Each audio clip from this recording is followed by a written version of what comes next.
Tenemos nuevo vídeo en el canal y es algo que a muchos les ha asustado, se ha escrito mucha literatura sobre ello y otros han dicho que puede ser una multitud de cosas. Se han escrito muchísimos libros sobre ello y es sobre el enigma de Apocalipsis 13, el número 666 o 666.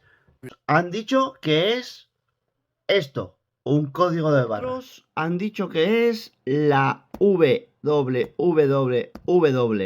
Las páginas que hay por internet, el internet mismo. ¿Será eso? ¿Será el código de barras?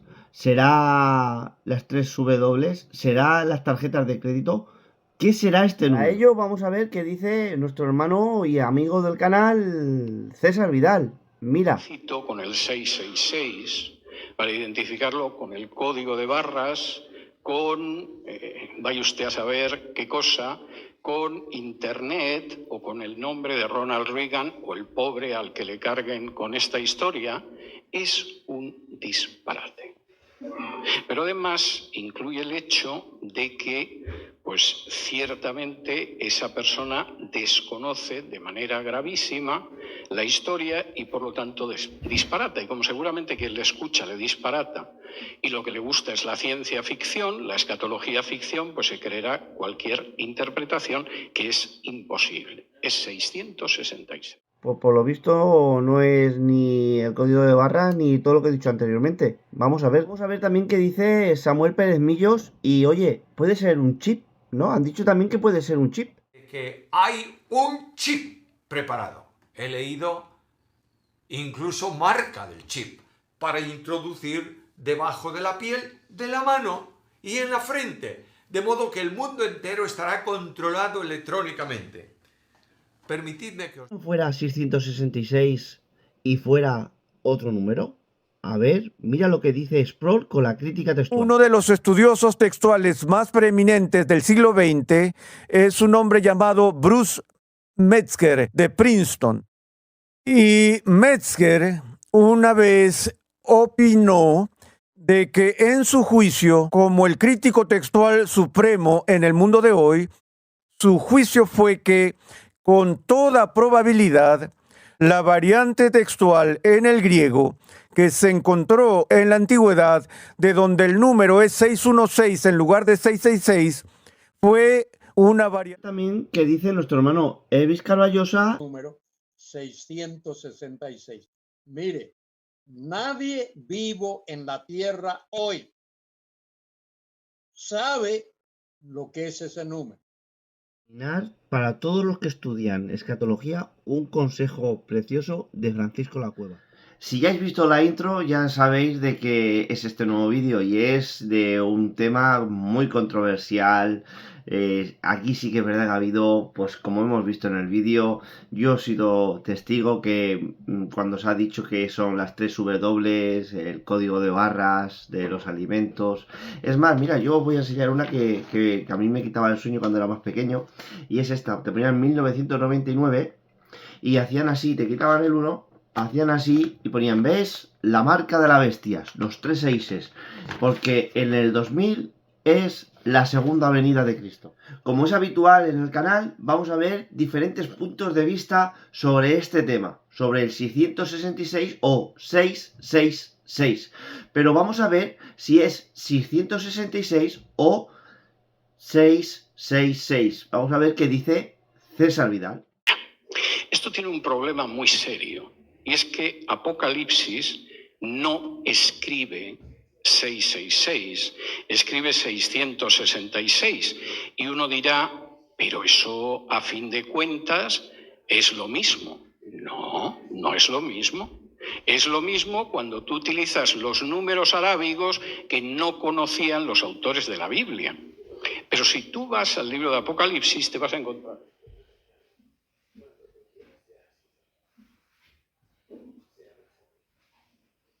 Te vas a encontrar con Gi, Si y Sigma. ¿Por qué?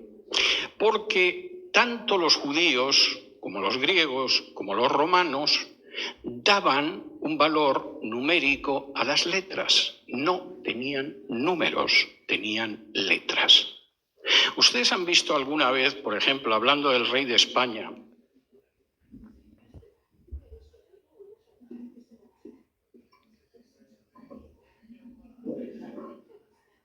eso no significa Felipe V, significa Felipe VI, porque va en números romanos, y la V es un 5 y la I es un 1. Y claro, los que no lo saben, a lo mejor lo ven y dicen Felipe V, pero no, es Felipe VI. Igual que Carlos III de Inglaterra se escribe con 3 palitos, que es un 3. Cuando tú no sabes esto, de pronto tú dices 666, pues es Internet, o es el código de barras, o una época que decían que era Ronald Reagan, porque como Ronald tenía 6 letras y el nombre intermedio también, no recuerdo cuál era, y Reagan lo mismo, pues era 666.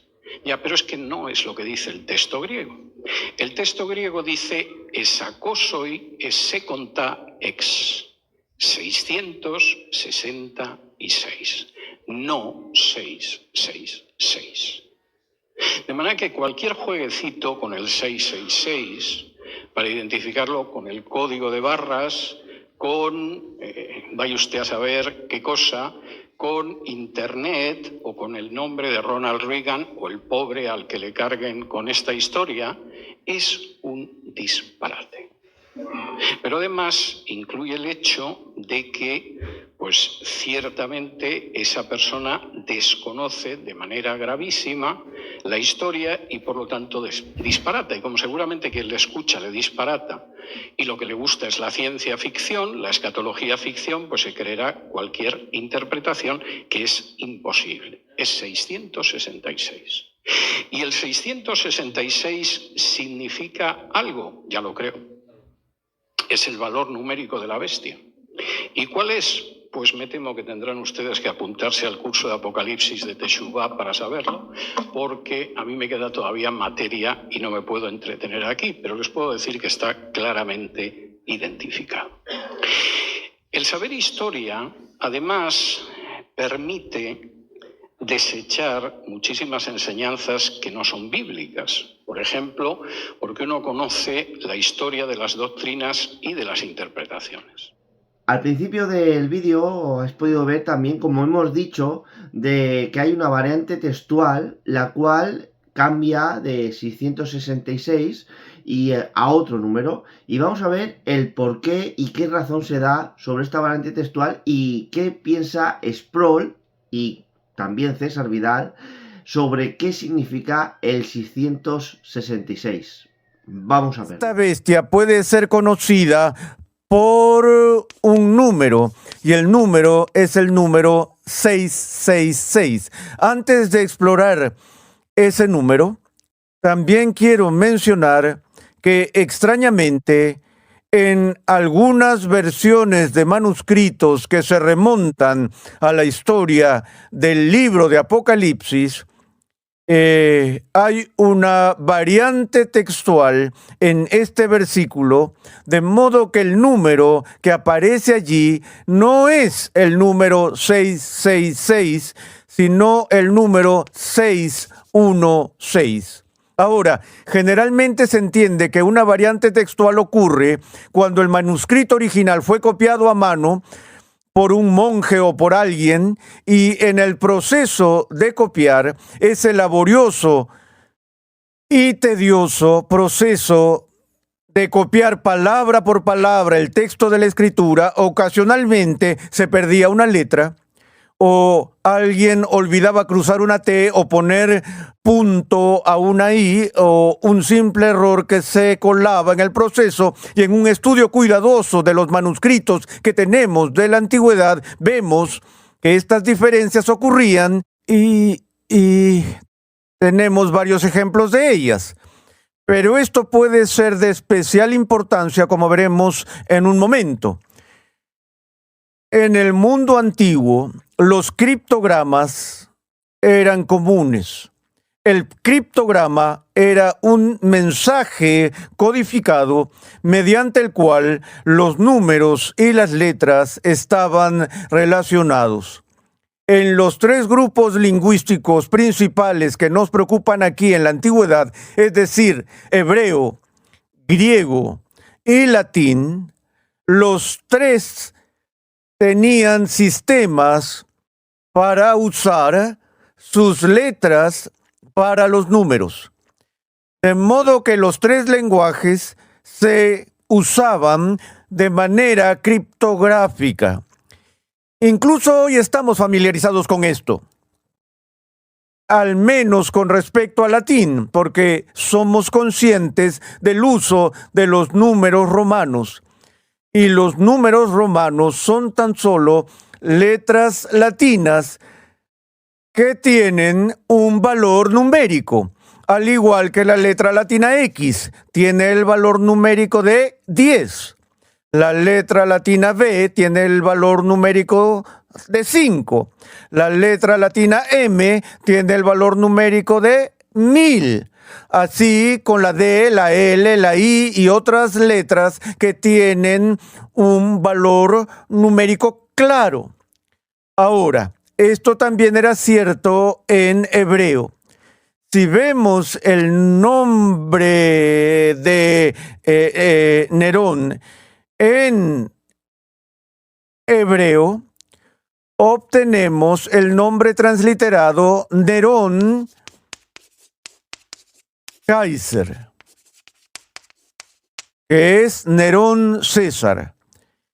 Y en el alfabeto hebreo y en la numerología, este nombre, Nerón Kaiser, cuando se traduce en números, llega al número 666, exactamente. Sin embargo,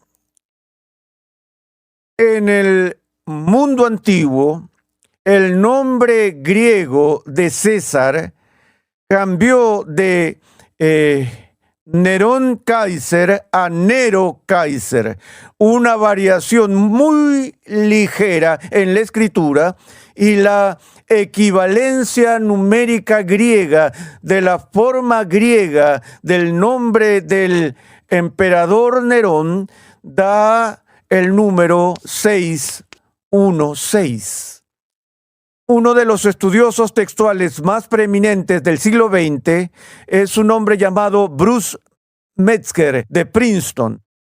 Y Metzger una vez opinó de que en su juicio, como el crítico textual supremo en el mundo de hoy, su juicio fue que, con toda probabilidad, la variante textual en el griego que se encontró en la antigüedad, de donde el número es 616 en lugar de 666, fue una variación intencional para que las personas de habla griega pudieran discernir el número sobre la base del idioma griego, en lugar de exigirles que sepan hebreo para comprender este cifrado codificado.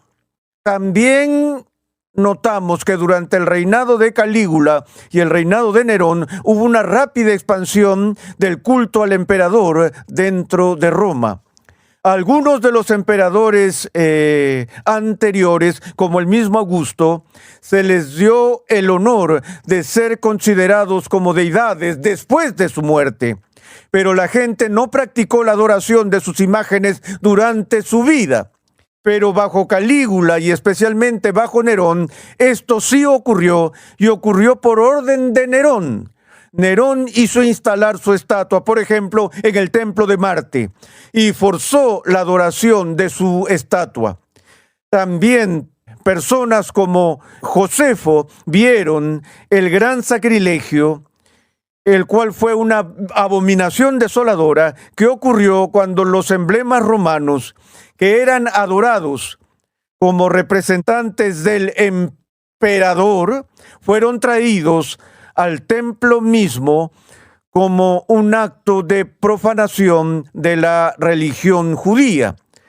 Así que vemos que en todos los aspectos que describen el carácter perverso y malvado, cuasi religioso y militar de la bestia, se ven en la vida real de Nerón, lo que lleva a muchos historiadores y estudiosos a creer que la bestia que vemos, así como el anticristo y el hombre de pecado en la iglesia del primer siglo, se cumplió en la persona de Nerón. Bueno, como estáis viendo, tanto como César Vidal como Sproul, que te podrá gustar más Sproul o no, pero tenemos que reconocer que es un gigante en la teología. Entonces vamos a ir poniendo también de esa parte del cristianismo cómo ellos lo interpretan, y ya lo habéis visto, creen que es Nerón. Podrás estar de acuerdo o no, pero hay una parte del cristianismo que lo interpreta así. Ahora bien, ¿os acordáis que hemos dicho al principio del canal, del vídeo, hemos puesto que si era un chip? Y vamos a ver qué dice Samuel Pérez Millos, qué significa el 666 y si puede ser un chip. Vamos a ver qué dice nuestro hermano Samuel Pérez Millos. Pusiese una marca en la mano derecha o en la frente y que ninguno pudiese comprar ni vender, sino el que tuviese la marca o el nombre de la bestia o el número de su nombre. Y aquí hay sabiduría. El que tiene entendimiento cuente el número de la bestia, pues es número de hombre. Y su número es 666. Vaya problema. Primer problema de esta segunda parte que se refiere al falso profeta. El primer problema es la imaginación calenturienta que a veces aplicamos para alegorizar y justificar nuestras imaginaciones. A los hombres de la tierra se le pone una marca en la mano derecha o en la frente. Y ahí tenéis esa enorme extensión de la idea de que hay un chip preparado. He leído incluso marca del chip para introducir debajo de la piel de la mano y en la frente, de modo que el mundo entero estará controlado electrónicamente. Permitidme que os diga que no hay ningún especialista en control de gentes hoy en día que hable de un chip. Todo chip electrónico es posible de ser un virus que contamina, de ser contaminado. Uno de las personas que yo conozco de un cargo muy elevado en el mundo de la seguridad del ejército, me dijo que eso del chip, un día le pregunté a él, le dije, oye, como especialista en esto, ¿qué? Dice, no, hombre, no.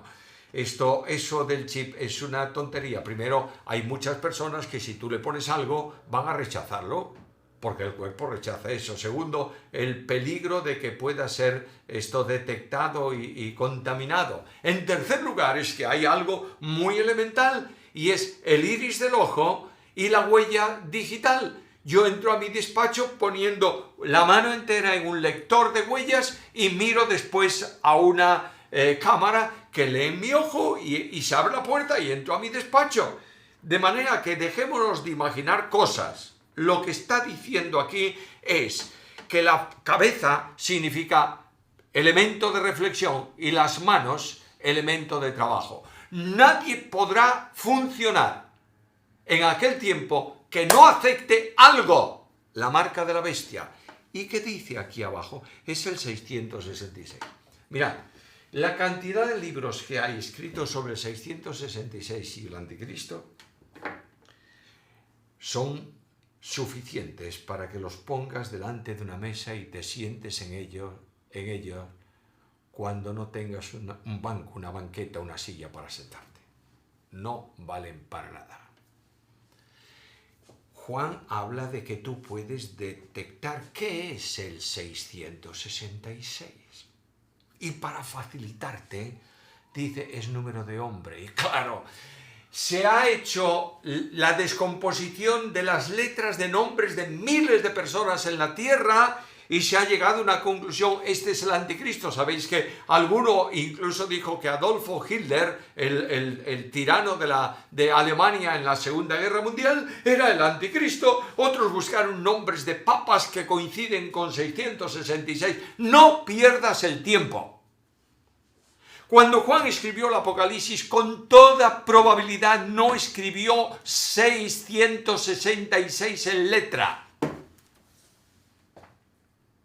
sino que el copista que vino y tomó ese documento dijo: qué curioso, escribe 666 en letra y puede ser que alguien lo pervierta en el tiempo, no lo traduzca bien y escribió 666 en número. No es 666, es 666. ¿6 es el número de hombre? Sí, lo dice Juan aquí. 666 es hombre elevado a la máxima dimensión, es el superlativo absoluto para un hebreo. De modo que lo que está diciendo es que el número que tú tienes que tener para poder funcionar en la tierra es aceptar hombre, hombre, hombre. Y es la filosofía del humanismo, la filosofía de la libertad del hombre de hoy, la filosofía de la corrupción autorizada para el hombre, la constitución del anticristo, permitidme decirlo de esta manera para que se entienda bien, es una constitución humanista. Dios no. Dios soy yo y yo soy un hombre. Y si tú no aceptas esa constitución, esa posición, no tendrás posibilidad de ejercer nada porque estás fuera de las leyes. ¿Entiendes esto? Si hay alguien destacado en escatología y encima dispensacionalista, es nuestro hermano Evis Carballosa. Nadie lo puede discutir. Vamos a ver cómo lo interpreta él y qué es lo que dice sobre el 666. Dentro vídeo. Libres y esclavos. Ahí no se queda nadie, ¿eh? Fuera. Se le pusiese una marca en la mano derecha o en la frente. Esa será la marca de la bestia, la señal de la bestia. ¿Qué será esa señal? No sé. A lo mejor tiene que ver con la insignia de la misma bestia, sus iniciales. Algo que indique que esas personas siguen a la bestia, son seguidores. Por eso todo aquel que no lleve esa insignia, ese tatuaje o lo que sea, va a ser perseguido y va a ser muerto. Versículo 17. Y que ninguno pudiese comprar ni vender, sino el que tuviese la marca o el nombre de la bestia o el número de su nombre. Fíjese hasta qué punto va a llegar. El que no tenga esa imagen, esa marca, no va a poder comprar. Vas al supermercado a comprar, no llevas esa marca, ese tatuaje, esa insignia, no te venden. Te mueres de hambre. Eso es lo que el texto está dando a entender. Y que ninguno pudiese comprar o vender, sino el que tuviese la marca o el nombre de la bestia o el número de su nombre. Señores, señoras, hermanos, hermanas, la gente que viva durante ese periodo de la gran tribulación, particularmente esos segundos 3 años y medio, no va a pasar mal. Por eso predicamos el evangelio. Vaya, esa es una razón. Y le hablamos a la gente, le advertimos de lo que va a pasar. Es nuestra responsabilidad, aunque no crean. Puede imaginarse que en los días de Noé predicó 120 años. el mensaje de la gracia de Dios, el mensaje de la justicia de Dios, el mensaje del amor de Dios y del perdón de Dios. Por eso, alguien me preguntaba en estos días, en Primera de Pedro, capítulo 3, creo que es, donde habla de Pedro,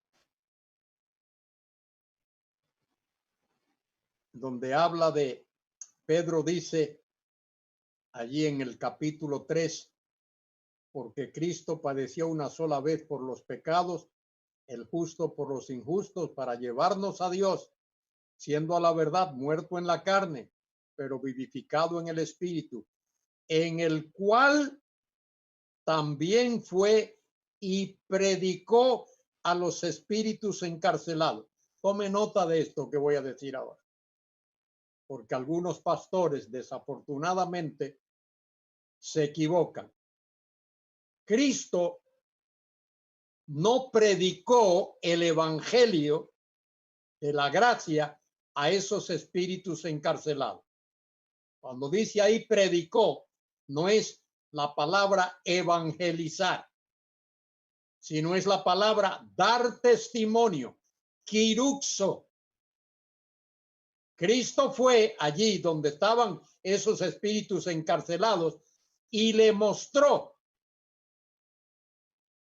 lo terrible que fue para ellos haber hecho lo que hicieron cuando Noé les predicó. Cristo no fue allí a predicarles el evangelio para que si creían saliesen de ahí. Esos que estaban allí nunca iban a salir de ahí. Esos rechazaron el mensaje de Noé y se perdieron. Fueron a la condenación. Y Cristo fue allí para darles testimonio, para mostrarles el error que cometieron, nada más. No para predicar. Cuando dice ahí predicó, no es predicó el evangelio. Entonces no se le ocurra a usted decir que Pedro dice que Cristo fue allí para predicarles el evangelio. No ponga la palabra evangelio ahí, que no está. Cristo fue allí para darle testimonio de lo que ellos habían hecho al rechazar el mensaje de justicia que Noé les predicó. Noé fue un pregonero de justicia, un predicador de justicia. Pero la gente rechazó el mensaje de Noé. De manera que tenga eso en cuenta. Bien, dice aquí otra vez en capítulo 13, versículo 17, y que ninguno pudiese comprar ni vender, sino el que tuviese la marca o el nombre de la bestia o el número de su nombre. Aquí hay sabiduría. El que tiene entendimiento, cuente el número de la bestia, pues es número de hombre. Número de hombre puede ser el número 6. Número 3 habla de la Trinidad. Número 7 es el número que habla de perfección. Número 6, número incompleto, habla del hombre. Número 666. Ahora, ¿qué es ese número? No sé. ¿Qué significa ese número? No sé. Y como la iglesia no va a estar ahí, ningún creyente en Cristo va a estar ahí. Esto lo van a entender los que vivan en ese periodo de la gran tribulación. ¿Qué significa ese número? 666. Mire, nadie vivo en la tierra hoy sabe lo que es ese número. Eso lo sabrán los que vivan en ese tiempo. Ya la iglesia no estará aquí.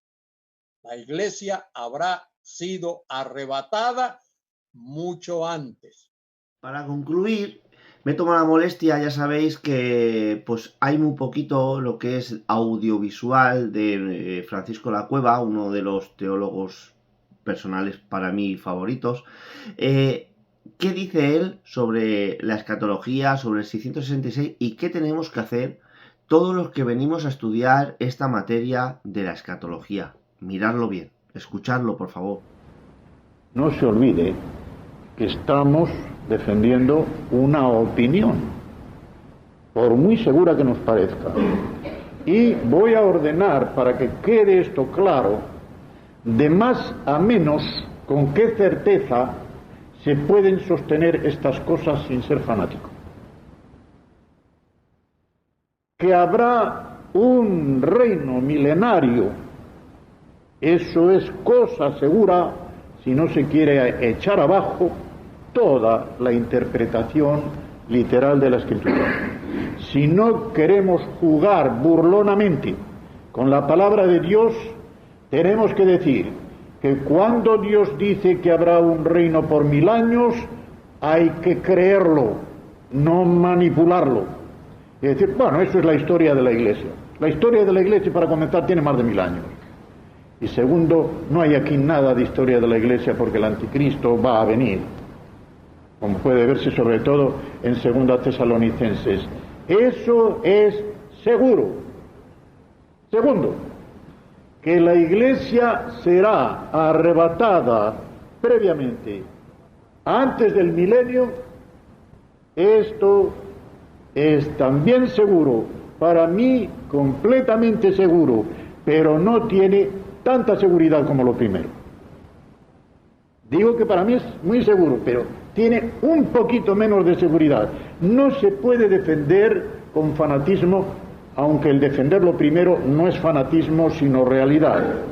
Y tercero, que la Iglesia será arrebatada antes de la gran tribulación, antes de cualquier parte de la gran tribulación, para mí es lo más probable, y si dijera que es cierto para mí, quizá podría decir la verdad, pero no lo puedo imponer a nadie con la misma certeza. No lo puedo imponer. De modo que este es el orden. Hay un milenio. Cierto. Premilenialismo. ¿Somos premileniales? Sí, pues la Iglesia será arrebatada antes del milenio.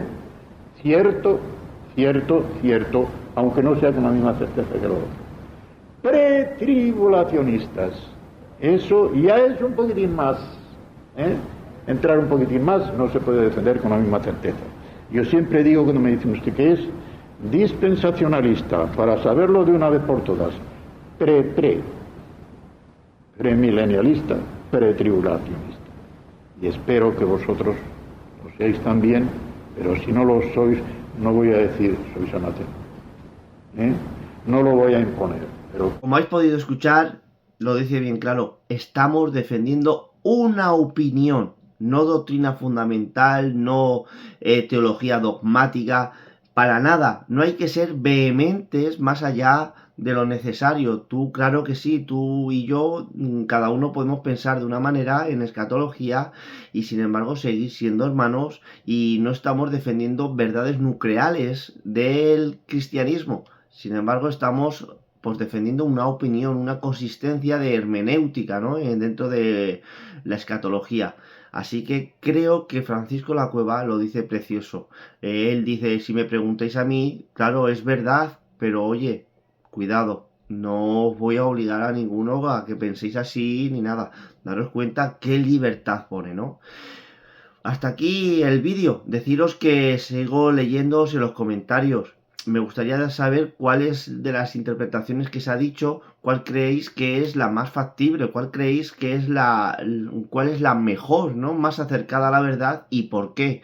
Seguimos haciendo vídeos de contrastes de doctrina. Recordad, aquí en Sola Escritura aprendemos todos juntos, porque todos somos estudiantes de la Biblia y seguimos aprendiendo. Así que nos vemos en el próximo vídeo. Dios os bendiga.